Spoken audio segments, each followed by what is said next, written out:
She started it. All right, well, let's begin then. Well, hello again, and welcome to the first ULS members online discussion. Like I said, we are recording the session today, and we'll distribute the recording via email later on to everyone that's registered. So my name is Julie Watson. I'm a research librarian at Marywood University in Scranton, PA. And facilitating this discussion with me today are Emily Daly and Rebecca Blackiston. Emily is head of the User Services Department at Duke University, and Rebecca is an instructional services librarian at the University of Arizona, and they're both ULS members at large. Our plan is to offer 2 of these online discussions per year, one in the fall and then one in the spring. And we have a few goals, and the first one is to highlight the interesting work of ULS members, both in their respective libraries and through their ULS committee work. And we also would like to extend the discussions, session topics, and informal conversations that take place at ALA Annual and Midwinter. And then finally, we would like to provide a tangible benefit for ULS members, especially those of you who are not able to regularly attend the conferences. And the topics of the online discussions will vary depending on the interests and expertise of the speakers. Today we're fortunate enough to have with us 4 members of the evidence-based practice discussion group, and they'll be speaking on different aspects of surveys and libraries. First we'll hear from Wendy Begay, librarian of Tohono O'odham Nation, and she'll talk about the importance of actionable surveys to libraries. And then Jason Martin, who's head of public services at Stetson University in Florida, will speak about proper survey construction, including the use of a blueprint and question types. And then Rick Stoddart, assessment librarian at, oh, thank you, somebody's forwarding the slides for me. I forgot to do that. Yes, Rick Stoddart is assessment librarian at Oregon State University. And he's going to talk about the counting options survey as an alternative to LibQual. And then finally, we'll have Lisa Horowitz, who's the assessment librarian at Massachusetts Institute of Technology. And she'll discuss her experiences adding a library-related question to a series of campus-wide surveys. And finally, I just want to note that we want our time today to really be a true discussion. So the presenters will be doing their best to interact with each other and with you. And your way to interact with the speakers will be through the chat. So please post your questions in the chat area, and Emily will make sure your questions are answered at the end of each segment. And Rebecca is available to you to help with any technical difficulties you might have. So please ask for her help through a private chat with her so that the group channel is open for posting questions and group interactions. So without any further ado, I will turn the discussion over to Wendy.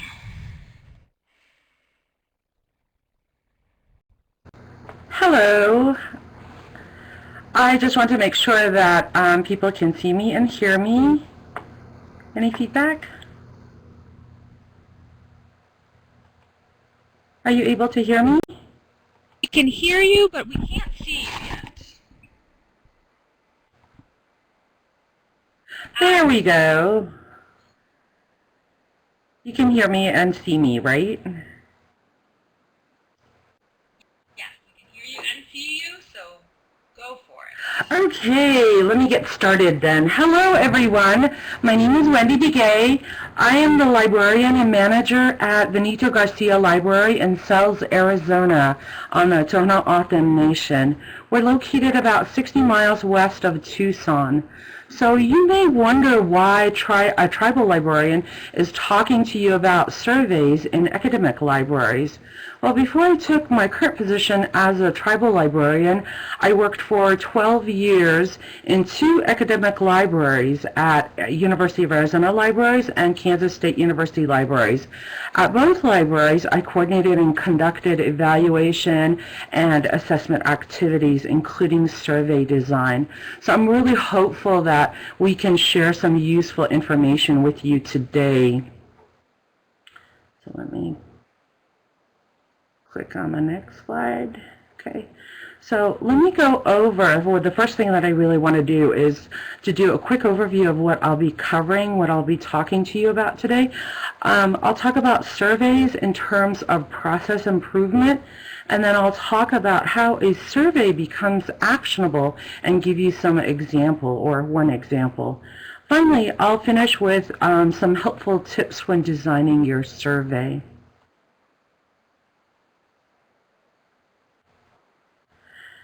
So let's start with process improvement then. At Arizona, I was trained to use Six Sigma approach to process improvement. What is Six Sigma? It's a systematic and disciplined approach to process improvement. It's data-driven and it's customer-focused.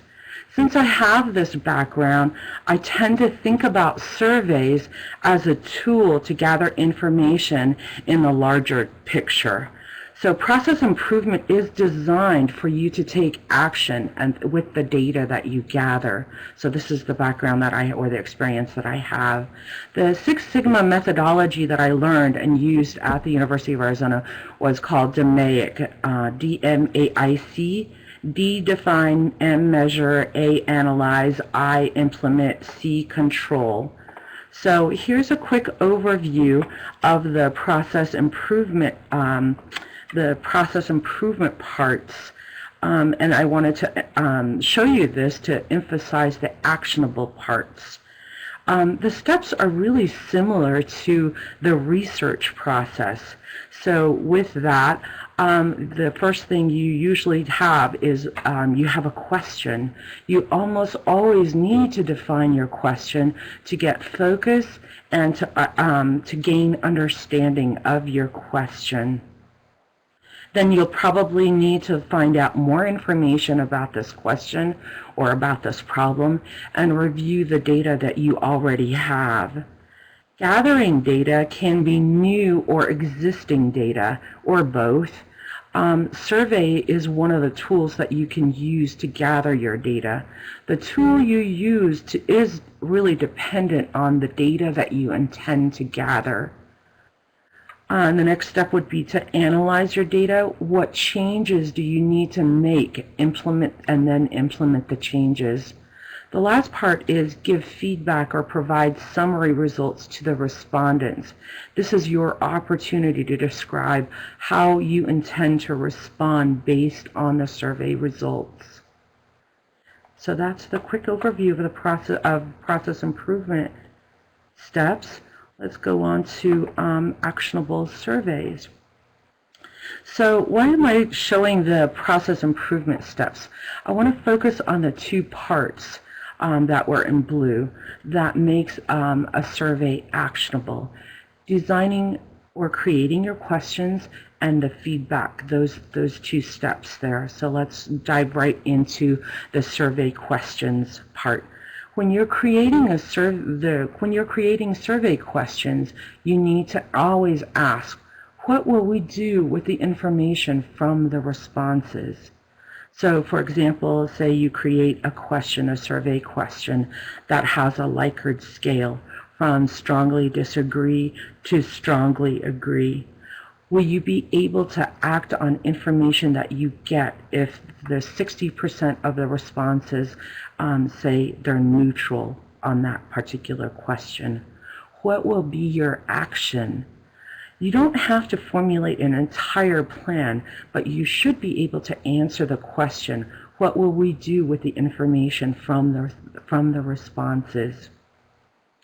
If you don't intend to act on the responses, then re-examine your questions.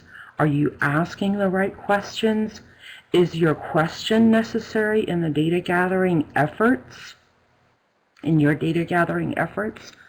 The last but equally important step is to report the survey results. So this is a step probably that a lot of people don't do. And that this is your opportunity to say what changes you've made for the respondents. This can be done a variety of different ways, including through student leadership groups, So you should make and take opportunities to declare to your customers, this is what you told us you wanted, and this is what we're delivering. So you're probably wondering, so what does it look like? What does this an actionable survey look like? I happen to have an example of an actionable survey. It's called the Action Gap Survey. This survey actually works really well to assess services. So what you do is you list out 10 services that you would like to assess, maybe from one service desk or some one service point. And then you ask the respondents 3 things, just 3 simple questions. And that is, from this list, choose 3 services that we do well. And then the second question would be, from the same list, choose 3 services that we need to improve. And the last one is quite important. You would ask the respondents which 3 services are most important to you. This is actually a survey designed by Krabenho and Sandvig, about 10 years old. So the survey results analysis could look something like this. So from this chart, then, the yellow indicates what you do best, and the blue indicates what you need to improve. And the black line is actually just the difference between the two, so that's your true performance.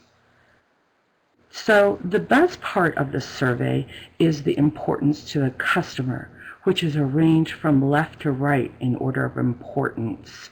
So if you didn't have this indicator, if you didn't ask this last question, then you might think that you need to focus on 2 things, on 2 services that go below into the blue part here. The 2 services are help finding a computer and also help finding study space. So your natural inclination could be that, oh, you know, those are the 2 that we need to improve the most. But when you actually see how important it is to the customer, it's not so important. One is right in the middle, and the other one, help finding a computer, is not so important to the customer. So it's really important to have this customer importance part so that it might be better for you to focus your efforts on another service, especially if you have limited or dwindling resources. So the last part is survey design tips. So I have this quick tip, quick guide. When I'm asked to assist or review surveys, my standard advice is usually don't try to solve world peace in a survey. So what does that mean? It means keep it simple, keep it focused. If you're assessing service, stick with service. So remember, the longer that your survey is, the survey drop rate will increase. Do ask demographic questions. So of the last slide here, do you think these answers would look different, or if you were not answers, but would your response to this particular survey be different for undergrads or grads? So if yes, then do ask that demographic question. If you can, do meet with your fellow faculty members to discuss, review your data, your methodology, statistics department or sociology department, or they have think tanks also. This is what I did when I was at Kansas State University Libraries. And again, if for any big changes in services or products that you have that you're going to make in your library, you should check and consult with other customer data sets. Is it saying the same thing? Don't base big changes just on one survey, the survey results.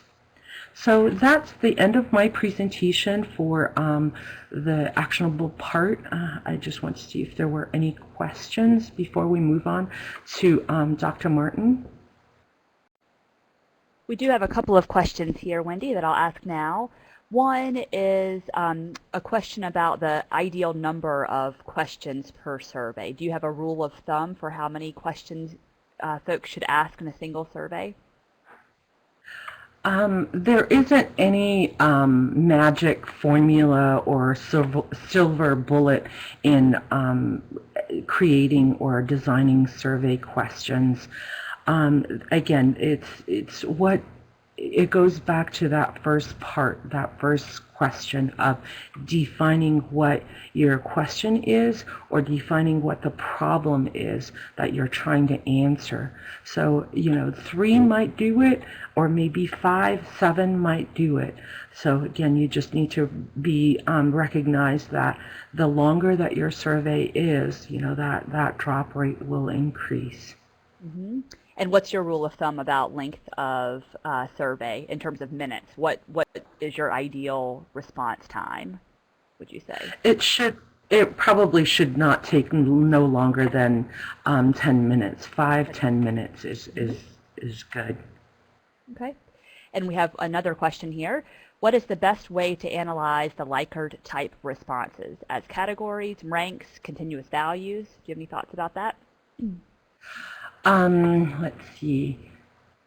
I actually like to take each of the parts. So say if you have the scale from strongly disagree to strongly agree, and then see where do the percentages lie, and then do so I guess it is a rank of say 60% say answered in the neutral. Does that mean anything to me? Probably. I mean, if you design your questions well, then it should say something. Even the neutrals should say something, and it probably will point to something like that you actually need to concentrate or refine that question within a focus group or qualitatively. Okay, great. And I hope folks are seeing that Lisa and Rick are chiming in on Wendy's responses too in the chat. So you can look down below for a few other thoughts there. And one last question, Wendy, and then we'll wrap up. And that is, what are your recommendations for getting this information out? You said that it's really important to make sure our respondents are aware of the feedback that we've received and how we've responded. What are some tips for getting that information out? One of the really useful ways now, most libraries have this, is the monitors that you have to advertise or to give information, emergency broadcasts, etc. One of the ways that you can get the word out is, say, like the responses from one of the survey questions. Just display it. Like we asked this in a survey question, and this was your response.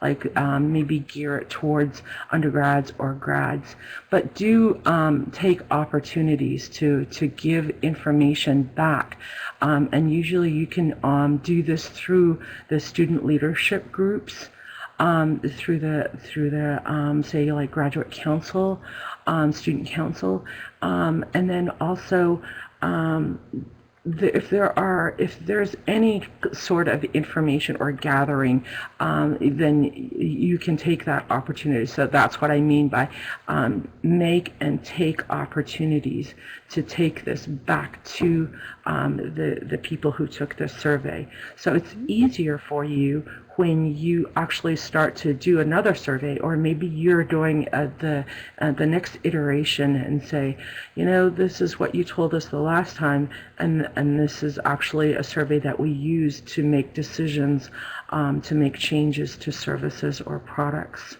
Mm-hmm. Great. Thank you very much, Wendy. I think we will wrap up there, and if you have other questions, audience members, please by all means hold those, and we'll have a little bit of time left at the end. And Jason, if you'd like to take it away, you're up next. Thank you, Wendy.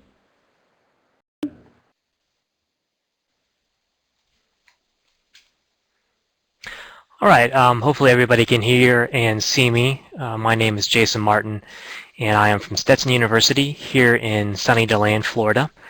And I'm talking to you a little bit about survey design and question writing, in some ways to, as Wendy said, to keep it simple and keep it focused, and to make sure you're able to use the information that you have gathered. So first I'd like to start off, what are some of your experiences you've had with bad surveys and what made them bad? If you can just type in your answer into the question or the chat box there.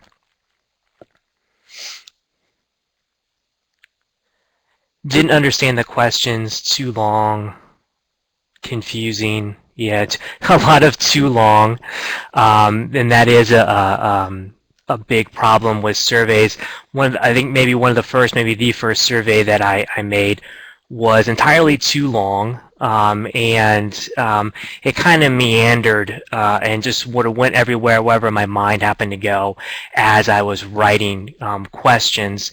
And that might not be something as a respondent that you would notice, but to you as a data gatherer, to have a survey that's not focused, that kind of meanders, is bad for you because you don't get the type of information that you need.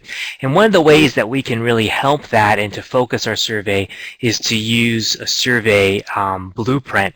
And what this blueprint does is, we decide what it is that we want to know, and then we take a theoretical model or a framework and apply it to that subject, and that helps us break down into the component parts and know what we can ask and how many questions we want to ask. So I put together a couple of examples to show you what I mean. So this is information literacy. So let's say we were going to create a questionnaire survey and to find out how information literate our students are. Here are the 5 standards of information literacy.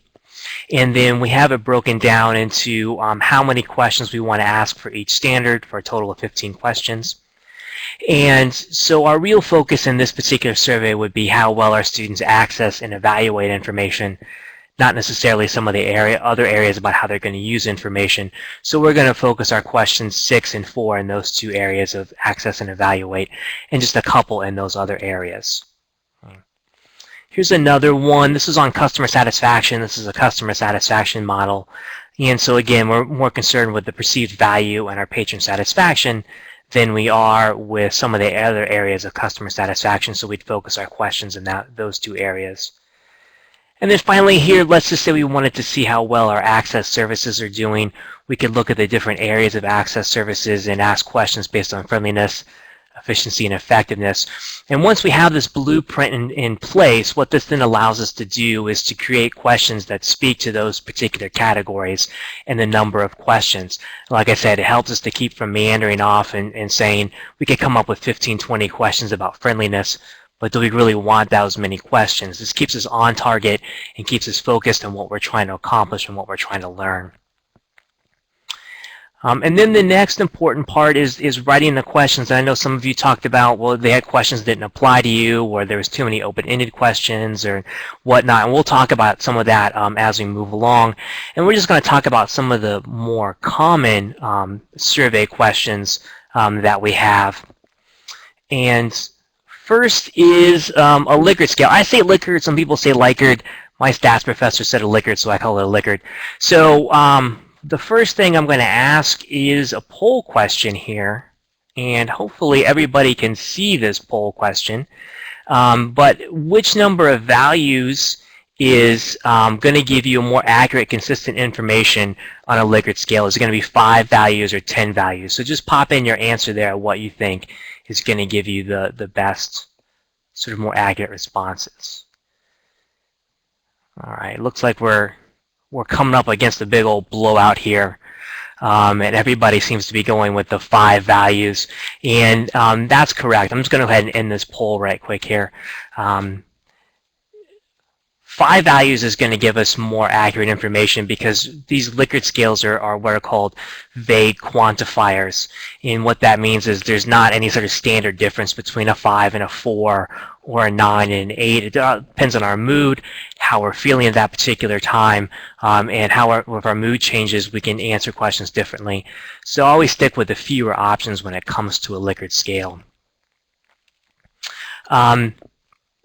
One other thing you often see, neither agree nor disagree, and Wendy talked a little bit about the neutral options.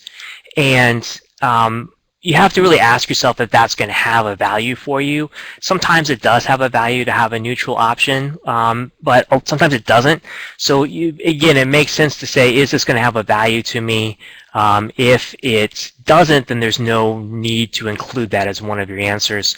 If I asked you if this webinar was interesting, and 75% said neither agree nor disagree, I don't know that that tells me too much about this webinar. Now, of course, that's different than the NA or non-applicable version, which simply doesn't apply to me. And I don't know, Lisa, it doesn't have an opinion on something. Yeah, and I could see if there was something that you were going to ask that people wouldn't have an opinion on. I have an opinion on everything, even things I don't know anything about. So it's kind of hard for me to understand how people don't have opinions on something. But maybe a non-applicable covers that better than the neutral version of that. But again, that's up to you as you're creating your survey. Is this going to have a value for me? And it's something that may or may not. Open-ended questions. Somebody said that they took a survey that had too many open-ended questions, and I've opened up surveys that were like a comprehensive exam, all these open-ended questions, and that's a lot of work to go through. You can get answers that are a couple of words or answers that are a couple of paragraphs. It all depends. So I like to just save it as a good catch-all at the end of something, just in case there's anything that I missed that somebody wants to tell me about or talk to me about. Check all that apply. That's another one that can be overused. If you have a long list of check all that applies and you have a lot of those, primacy effect can take over, which is where people just start to focus on the first 4 or 5 options and not the last part of the list, so those will get over selected in your survey responses. Okay. Drop-down menus, make sure that all the options are present. Somebody said that they've had options that weren't there, they wanted to select, so it's always a good idea to put an other option there and allow people to put in their own responses. And the continuum of data, when you're asking demographic questions, how long have you worked at your library, you want to make sure that each set there is a distinct set. Bullet point 2 has overlaps on it versus bullet point 3, which are distinct sets.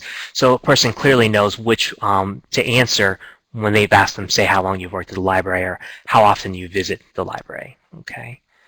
Another poll question here. All right, just take a moment to answer this question really quick.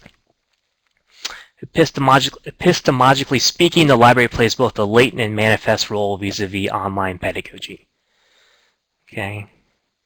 And I wrote this question, and I also have no idea what this means. We all work in academia, and we know people who speak like this, but we don't want to write survey questions like this because it's confusing to our respondents. We want to use clear and concise language, and we want to make sure that we don't leave any words or phrases open to interpretation so we get good answers from our respondents. All right, I think this is the last poll question here. So coffee shop is not a good use of library space. And this is an example of a negative question where if you want to answer in the positive, you have to answer in the negative. And this does a couple of things. One, it confuses the people who are answering the question. They might even see the not that's in there, and so they might answer in a different way. And it also really skews your results when you go through and you want to analyze your data, that you've got this data set that's out here in the 1s and 2s when everything else maybe is in the 4s and 5s. It can really mess you up when you gather your data. Don't be too specific. Don't make people go and look for information. A lot of times they might go and have to open up some files to go to look for something. They just think this is maybe more work than it's worth to answer this survey. Okay. Again, clear navigational flow, avoid clutter. That's easy, I think, with online surveys, but if you are going to do a paper survey, make sure people know that there's questions on the back or there's another sheet of questions. Avoid jumping around from question type to question type. People have to think about, how do I answer this question? Is it a Likert scale? Is it a multiple choice? Is it check all that apply? That can be confusing to respondents, and they might just answer in the wrong way. And I've always been taught to place the demographic information at the end. People are more vested in the survey and they'll answer it that way, although some people swear by placing it in the beginning. So that can be something that's up to your own personal opinion. Okay. Any questions about that? Jason, we do have a couple of questions here. So you mentioned, or someone asked about patrons who are over-surveyed, wondering what's in it for them. And then, of course, that led to thinking about drawings or incentives. We had one participant say that his supervisor suspects that incentives muddy the value of the survey results and wondered if there might be any research on that. And I wanted to mention that Rick did post a study that was done at his institution. But Jason, do you have thoughts about incentives? Yeah, one thing you have to be careful of with incentives. I used to work at a state university, and it was actually here in Florida. It was actually considered a lottery to offer incentives, or maybe it was, if you participate, you could win an Amazon gift card. Everybody that participated had to get the same thing, or it was considered a lottery and it violated state law. Those can't, anything you're talking about when you talk about a lot of these surveys, there is, that self-selecting that, people that are maybe more into something or have more of an opinion to give are going to answer the survey versus people who are a different personality type. That's always going to be a problem. I think that's always a good reason why you would want to have a good sample size, a good, statistically significant sample size, and get a good response rate from there. That kind of helps balance that out and eliminate some of that selection bias or answering bias. Mm-hmm. Any other questions, folks? The chat was really active during your segment, Jason. Are there any other questions folks would like to propose before we move on? Or pose, I should say. Anything else? Okay, then with that, we will move on to our next presenter. Thanks, Jason. Hello, everyone. I hope you can hear. Pardon me. I hope you can hear me.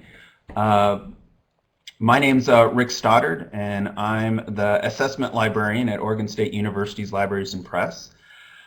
Jason and Wendy have talked about creating actionable surveys and having good survey design. The next two speakers, myself and Lisa, are going to talk about using existing surveys. I'm going to talk about looking at using the LibSat tool from Counting Opinions, which is a library satisfaction, gathers feedback from your patrons. Most of us have heard of LibQual or something similar to that, but I wanted to get a sense of what people may be using at their libraries. And so I'm going to see if I can get this poll question to load.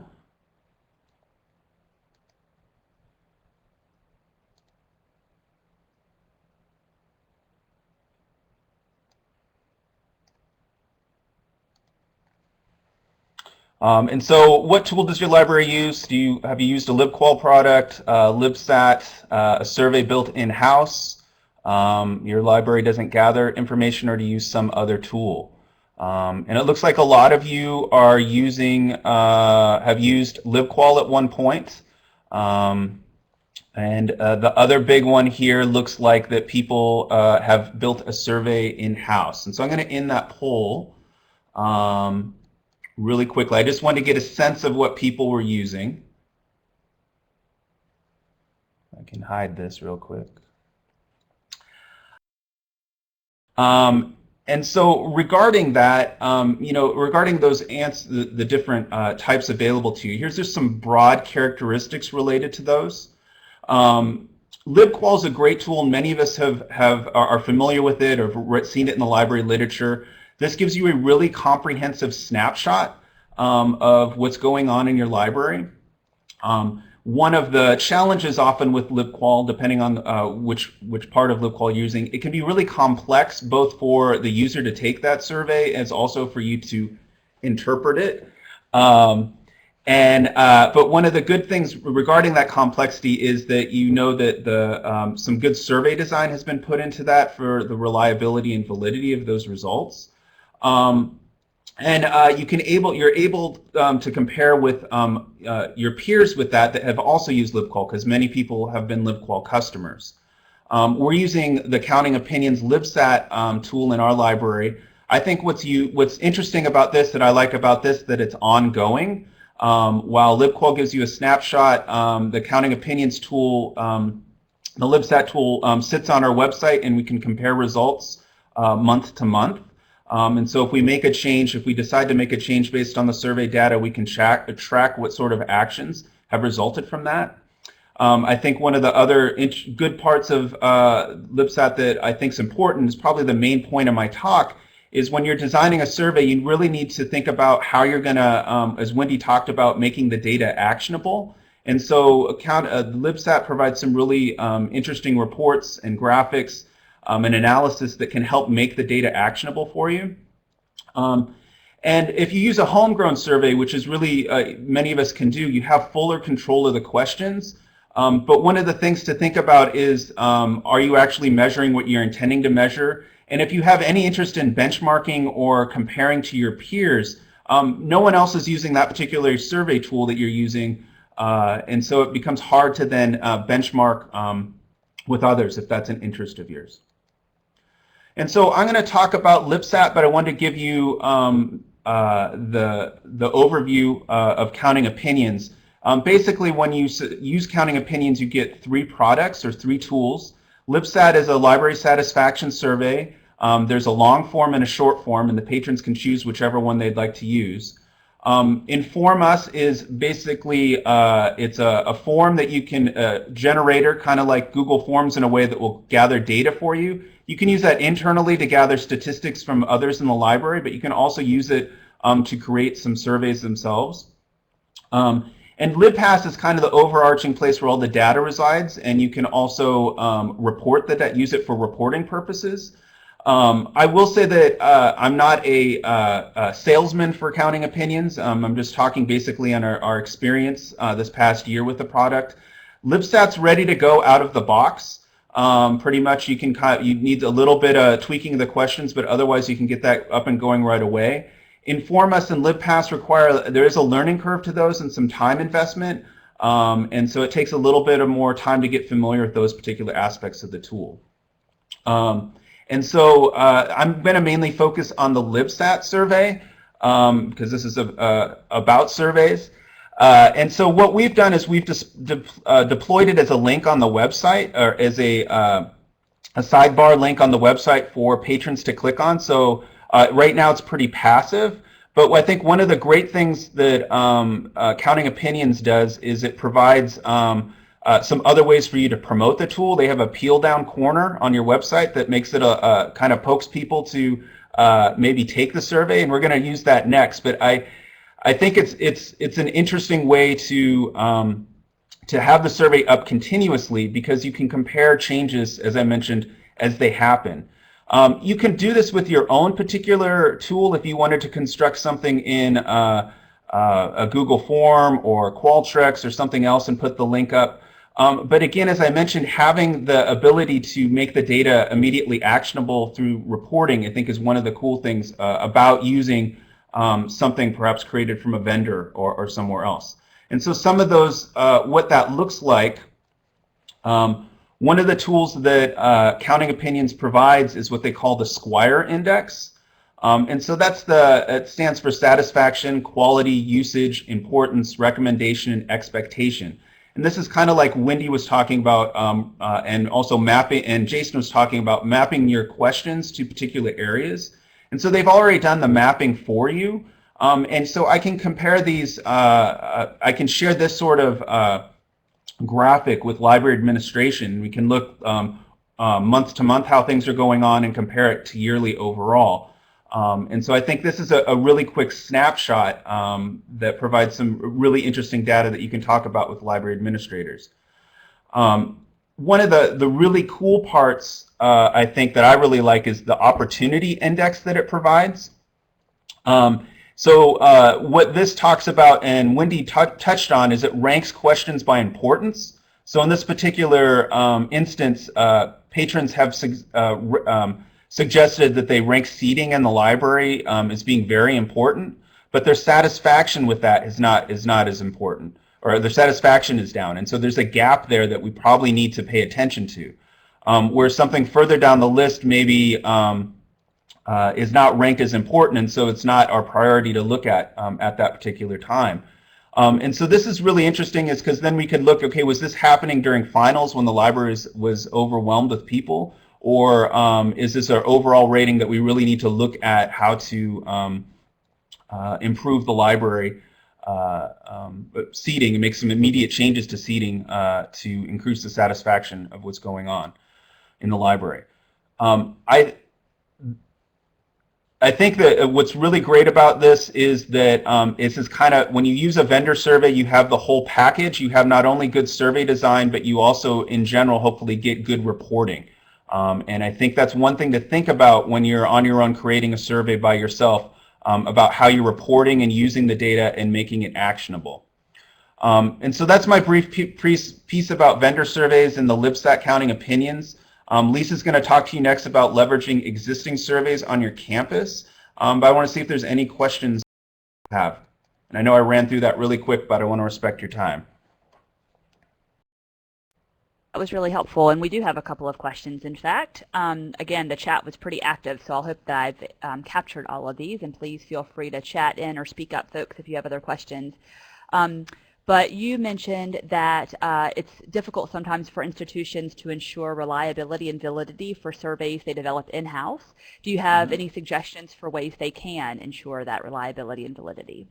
Definitely, and I think Wendy touched on this in the beginning, is on our campus we have a survey office that the statistics department uses as a product that they do to our community and other researchers. And I think running your particular surveys through either, if you have a department of statistics or sociology, we have a research office, we're a bigger university, of a research office on campus. I think there are places on campus to make connections, to tap into expertise to help look at those sort of things, to help with the validity and reliability. I think a lot of testing your survey too is important, not just doing some beta testing of your survey is also an important way to do that. Sure. And then you might see that a few just came into the chat. So Nancy asks about the opportunity index and wonders if it takes a higher number of respondents into account, because the seating chart had only 22 respondents. Yeah, and I think we can. It does. It looks like it does base it on the number of respondents as well as the importance. So yeah, I think that the number of respondents is part of what they figure out for the index. I don't have the secret. I'm not behind the scenes on the exact way that they figure that, but it does seem that the number of respondents is a factor. Sure. And then what about cost, approximate cost for the tools that you mentioned? Do you have any idea based on FTE or? I can't answer that off the top of the top of my head. What we were doing is we compared the cost of counting opinions to running LibQual again, and we decided to take the money for LibQual and to use it for counting opinions. And so, at least at our institution, it was comparable to try that. So we're trying that out for a year in lieu of LibQual, or 2 years in lieu of LibQual. And then back to one of the earlier comments, someone mentioned that it's difficult to design questions that are specific enough to be actionable. And I wonder, Rick, if you feel things like the LibQual or counting opinions tools do a better job of creating questions that lead to actionable results. I would say in some ways they do, because that they put a lot of time and effort into that, and I think it's the way that the questions are mapped to. Multiple questions are getting at the same topic or same thing of interest. So I think that they can be, but I think it depends on how specific you need your questions at your university. If you're asking about something really specific that you want to know feedback on, they're not necessarily going to be able to drill down to that level unless you work on adding questions to that particular instrument. Sure. And then back to cost, Sandra wonders if the Counting Opinions tool is a subscription-based service rather than a purchase. It is a subscription-based service, yes. Okay, so I hope that helps, Sandra. And then just one last question, again, just based on the comments in the chat box. We were talking a little bit about the process of developing your own in-house survey leading to further investigation or discussion as a way of taking action on some of these questions. And I wondered if you have thoughts about the process of developing a survey in-house, and if you think that that actual process of developing the tool itself leads to staff who are perhaps more engaged, invested, and maybe more likely to act on survey results. Yeah, I think it has. I mean, I can think of an example where I was working with the circulation department and looking at our laptop lending. And I think going through the process of not only helping create the questions with them, but talking about how to best deploy the survey and then going over the results with them, they've been more engaged about looking for feedback regarding their services. So I think that it is worthwhile to be collaborative in the process when you're developing a survey, and I think there is a lot of goodwill and that's generated from that. Great. Thank you very much, Rick. I think we will have to wrap up there and move on to Lisa. Lisa, take it away, and thank you again, Rick. All right. Hi, everybody. I'm Lisa Horowitz. I'm the assessment librarian at the MIT Libraries. And I'm going to also start with a poll. And let's see. This is a pretty generic poll. Has your library had questions included on campus-wide surveys? And looks like it's about 2/3 to 1/3, which is not so surprising. So of those people who have had surveys with library questions in them, the question is, what was it related to? Was it satisfaction? Was it about services? Was it about spaces? Impact on student learning? So what kinds of questions? So many people on their library surveys asked about satisfaction with library services or satisfaction with spaces, and there are some people who are trying out some other things too. I'm specifically going to talk about library impact on student learning. And what I'm trying to do is share with you some experiences that we've had, while at the same time give you some things to take away so that you know what kinds of obstacles there are or challenges there are into embedding a library question onto a generically standardized survey. So there were 3 of us who decided this was worthwhile, and we created a pilot project with a single learning outcome because we had none. We didn't have an instruction plan. We didn't have anything. At MIT, there isn't an English composition class that everybody takes, but I guess it won't surprise you to know that there are many science classes. There are 2 chemistry classes that most students choose between, and one of them has a very deeply embedded program in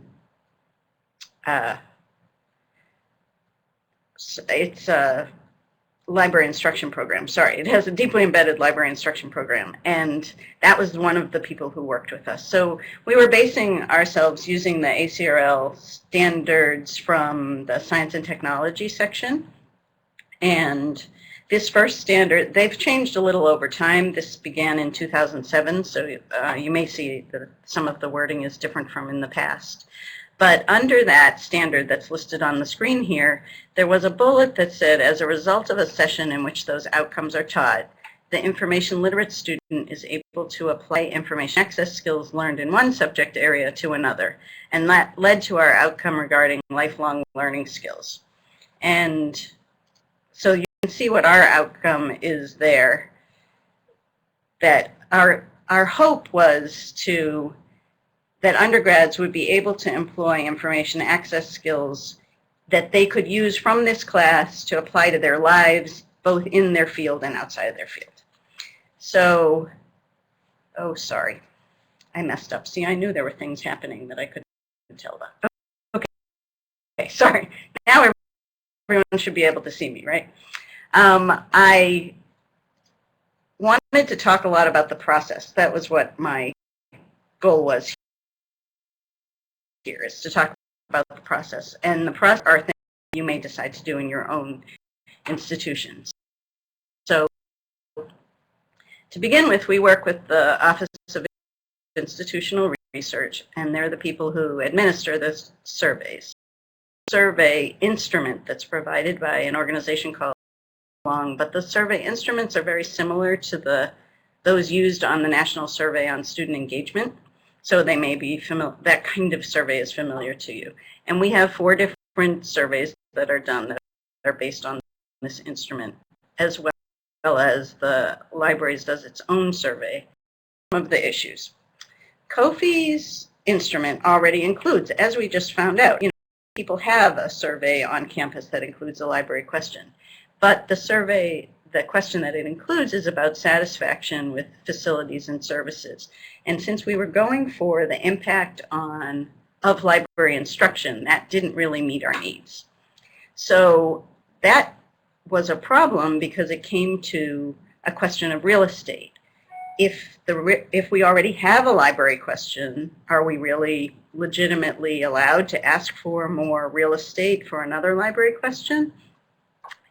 And so what we had to do was go to the Office of Institutional Research and justify or rationalize ourselves for our need for an extra question.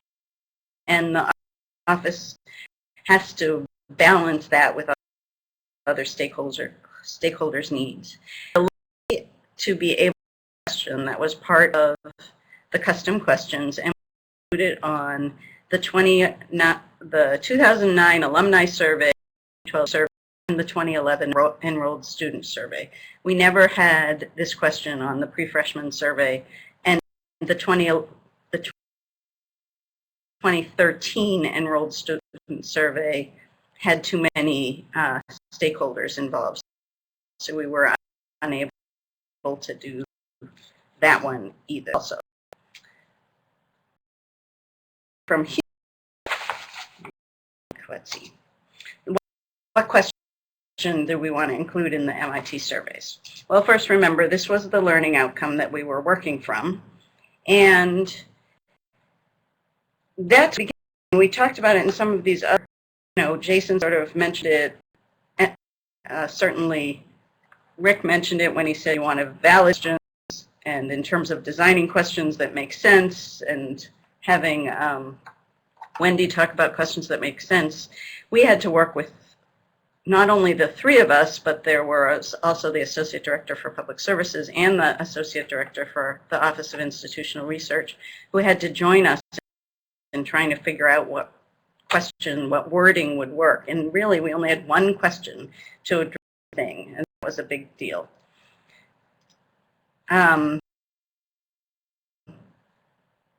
So the second thing that the question, this comes back aside from real estate. I'm sorry, I think that the other chatting that's happening is distracting me, and I apologize for it. We didn't get to practice like this. Aside from real estate, the way that the instrument works is that we're not actually allowed to add any question standardized. We could only add questions to the end of the standardized instrument.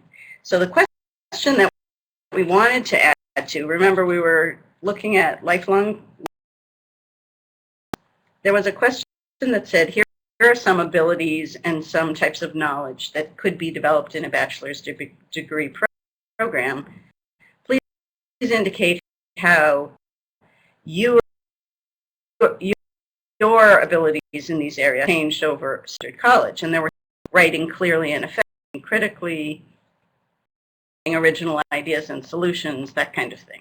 And that seemed very much the question that we ended up with, which was, you're going to show me, you don't get to see the question. I don't know where it went. Maybe it's on the next slide.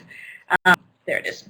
The question that I was asking was, based on what you know now, how well do you think your undergraduate experience prepared you to. And that was not only a different section of the survey, it was asked a different way. The first question had a 4 scale. Our was in a section that had a 5-point scale. And the question, our response, select scholarly or professional information from a variety of, with a number of about, such as starting or making firm decisions, even if some of the facts. So what we ended up losing from adding to the survey was that we couldn't compare to the kind of data we wanted exactly. It wasn't a parallel data comparison.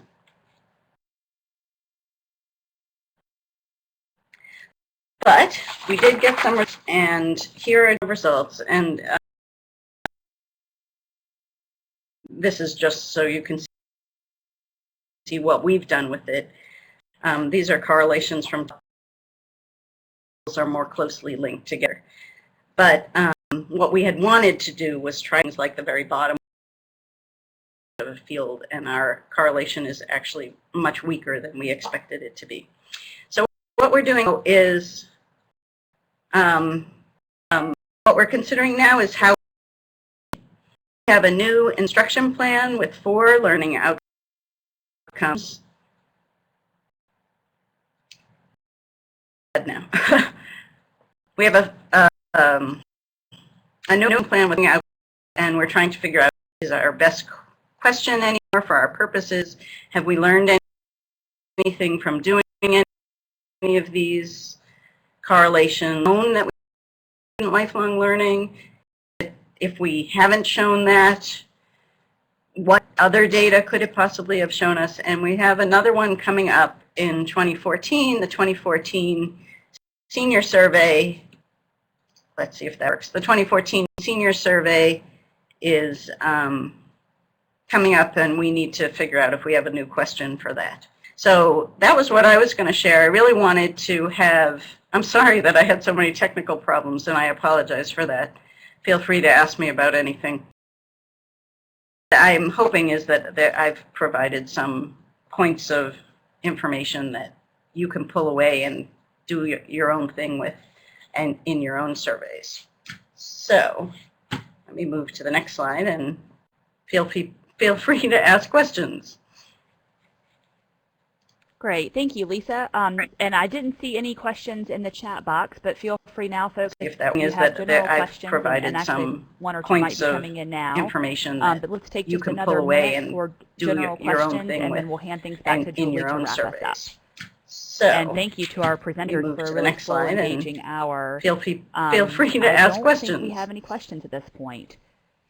So, actually we do. We have one. So Lisa, this is a question for you.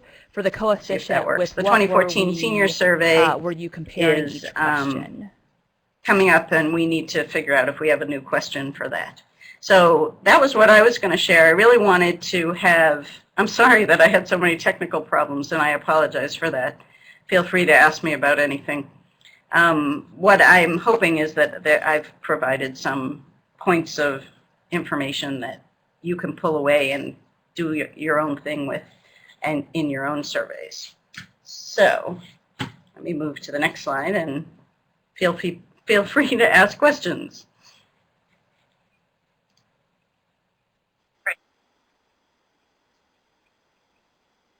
Let's see if that works. The 2014 senior survey is thank you, Lisa. And I think we'll end there with questions. Coming up, and we need to figure out if we have a new question for that. So that was what I was going to share. I really wanted to have, I'm sorry that I had so many technical problems, and I apologize for that. Feel free to ask me about anything.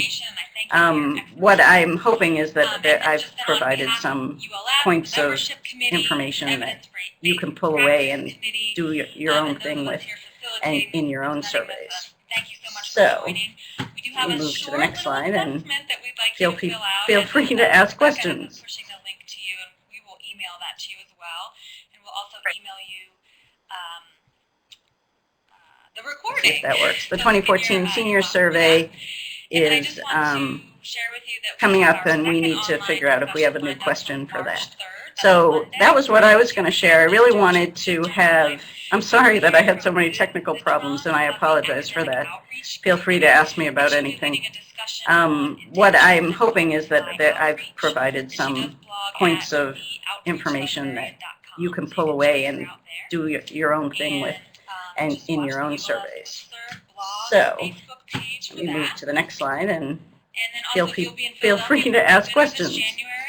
Check out the ULS events going on there. You can follow the link here on the end of this slide, or you can just search the see if that works. The 2014 Senior Survey is coming up, and we need to figure out if we have a new question for that.